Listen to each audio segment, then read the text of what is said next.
और 4 हिस्से कर कर इंद्र ब्राह्मण हत्या को बांटने के लिए चला। इंद्र ने जाकर सबसे पहले जल नारायण से कहा, हे जलदेव, आप हमसे ब्राह्मण हत्या का अंश लीजिए। जल ने कहा, हम आपसे ब्राह्मण हत्या का अंश लेने को तैयार हैं, मना नहीं है, पर हमारे को एक शर्त है। क्या? आप हमें कुछ प्रदान करिए। तो कहा, जल नारायण, आप हमसे ब्राह्मण हत्या का अंश लीजिए, जलदेव आपको हम सदा कलकल की ध्वनि कर कर बहाते रहेंगे। तो जल के ऊपर जो फेन रहता है वो ब्राह्मण हत्या का अंश है। क्या है वो? जम के बोलिए, ब्राह्मण हत्या का अंश। आज भी हिंदू धर्म में रीति है, आप ब्राह्मणों का भोजन कराओ, संतों का भोजन कराओ या अपने अतिथि को भोजन कराओ, तो भोजन की थाली आने से पहले उनके पास में जल का पात्र भर दिया जाता है। क्या भर देते हैं? जल का पात्र। उनको जल का पात्र भर कर दे देते हैं। क्यों भर के देते हैं? क्योंकि जब तक भोजन की थाली आएगी तब तक वो जल में अगर फेन भी होगा तो वो जल में फेन अगर पड़ा भी होगा तो वो पात्र आने से पहले जल में से वो फेन समाप्त हो जाएगा। तो ब्राह्मण हत्या का दोष नहीं लगेगा, फिर ब्राह्मण हत्या नहीं लग पाएगी।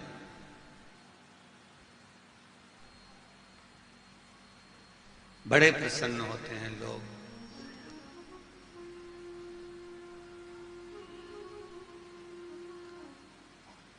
अभी समुद्र के किनारे जाओगे, कल कल करता बहता आता है, कितना सारा फेन उसमें रहता है।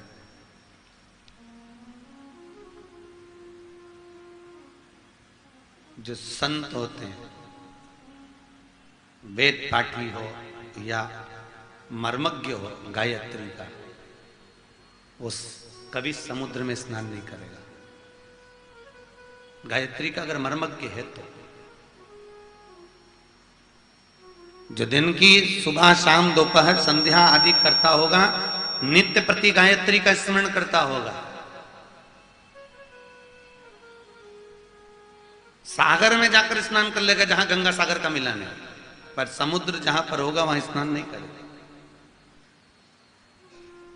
नारायण को दिया, हे जलदेव, आप हमसे ये ब्राह्मण हत्या का अंश लीजिए। जल ने ब्राह्मण हत्या का अंश लिया तो जल के ऊपर जो फेन है वह ब्राह्मण हत्या का अंश है। फिर कहा, अग्निदेव, आप हमसे ब्राह्मण हत्या का अंश लीजिए। तो अग्नि ने ब्राह्मण हत्या का अंश लिया। तो अग्नि के ऊपर जो नीली लपट होती है, जब यज्ञ करता ब्राह्मण यज्ञ कराते हैं, हवन कराते हैं, आप लोगों को तो बड़ी खुशी होती है कि आंच जैसी तेज हुई, अग्नि तेज हुई, घी डाल डाल के आहुतियां दे दे के तुम आंच को ऊपर करते हो, बहुत ऊंची करते हो। पर जो चतुर ब्राह्मण होगा वो अपने पास में थोड़ा शरबत बनाकर रखेगा, दूध दही मिलाकर रखेगा पानी में, और तुरंत जैसे ही आंच ऊपर हुई उसने लोटा भर के डाला। क्यों? क्योंकि अग्नि अगर ऊपर जाएगी, ज्यादा ऊंची आंच हो जाएगी तो उसमें नीली लपट आ जाएगी, और नीली लपट आ गई तो उसमें ब्राह्मण हत्या लग जाएगी, यज्ञ खंडित। फिर उस यज्ञ का कोई प्रमाण नहीं है। जिस यज्ञ में नीली लो आ गई, नीली लपट आ गई, नीली आंच आ गई, तो यज्ञ यज्ञशाला का यज्ञ माना नहीं जाता। कई लोगों को बड़ी प्रसन्नता होती है, घी पे घी डाले जाएंगे, घी पे घी डाले जाएंगे, और बड़े प्रसन्न होते हैं, आंच ऊंची जा रही है, बहुत अच्छा। शास्त्र कहता है एक बार यज्ञ में अगर धुआं होगा तो चल जाएगा, पर आंच, जम के बोलिए, ऊंची नहीं होना चाहिए। धुआं होगा चल जाएगा, बहुत होने दो, कोई तकलीफ नहीं, पर आंच जहां ऊंची गई उसमें नीली लपट आ गई, और नीली लपट आई कि उसमें फिर ब्राह्मण हत्या का अंश लग गया, और ब्राह्मण हत्या का अंश लगा तो तुम्हारा करा हुआ सारा यज्ञ, सारा पुण्य सब समाप्त हो गया। उसका कोई महत्व ही नहीं रहा जो तुमने लाखों करोड़ों रुपए खर्च कर। पुष्टि मार्ग में जो श्रीनाथ जी को मानने वाले होते हैं, पुष्टि मार्ग के अंतर्गत भागवत के विराम पर पुष्टि मार्ग में हवन ही नहीं करने देते। सोनी जी हवन ही नहीं करने देते। वो कहते नहीं गुरु जी हवन ना करिए। क्यों?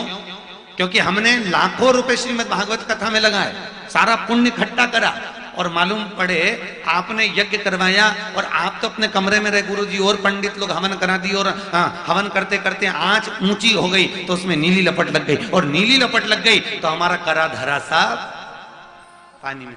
तो पुष्टि मार्ग में यज्ञ नहीं करने देती, हवन ही नहीं। फिर कहते हैं क्या करें? तो कहने लगे एक काम करो, आप तो भागवत विराम हो गई, उसके बाद में गीता जी का पाठ सुना दो, सर्वोत्तम जी का पाठ सुना दो, गोपाल से नाम का पाठ सुना दीजिए, बस इतना कर दीजिए, हमारी भागवत पूर्ण हो गई। हमें गीता कैसे? अग्निदेव को नीली लपट आई, ये ब्राह्मण हत्या का अंश है। फिर कहा पृथ्वी आप हमसे ब्राह्मण हत्या का अंश ले लो।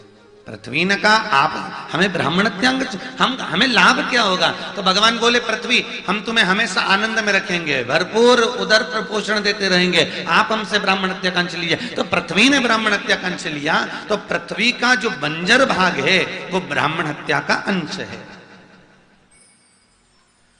और पृथ्वी के ऊपर जो वृक्ष लगता है, उस वृक्ष में जो गोंद लगती है वो ब्राह्मण हत्या का अंश है।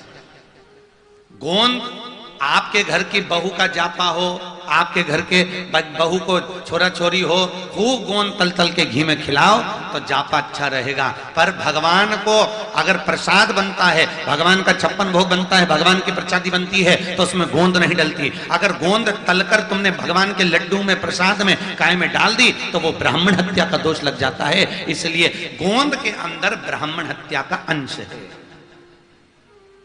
गोंद,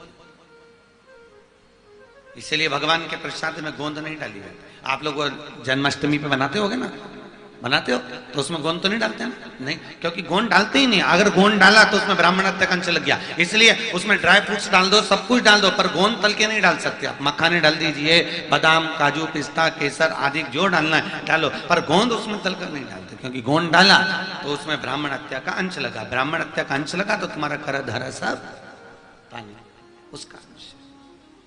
जय जय श्री ब्राह्मण हत्या का अंश। ये 3 स्थान पर बांटने के बाद इंद्र ने सोचा मैं ये ब्राह्मण हत्या का दोष चौथी जगह कहां पर दूं? तो ब्राह्मण हत्या का अंश दिया। हे स्त्री, हे नारी, आप हमसे ब्राह्मण हत्या का अंश लो। तो नारी ने ब्राह्मण हत्या का अंश लिया। तो नारी ने कहा मैं ब्राह्मण हत्या का अंश ले लूंगी, मना नहीं है, पर मेरा लाभ क्या होगा? हम तुम्हें सुंदर बनाकर रखेंगे। भगवान स्त्री ने ब्राह्मण हत्या का अंश लिया। तो स्त्री का रजस्वला होना यह ब्राह्मण हत्या का अंश है। नारी जो 5 दिन 7 दिन काम नहीं करती, मंदिर में नहीं जाती, स्मरण नहीं करती, जो स्मरण पूजन भोजन आदि नहीं बनाती करती, वो केवल रजस्वला होना उस नारी का ब्राह्मण हत्या का अंश।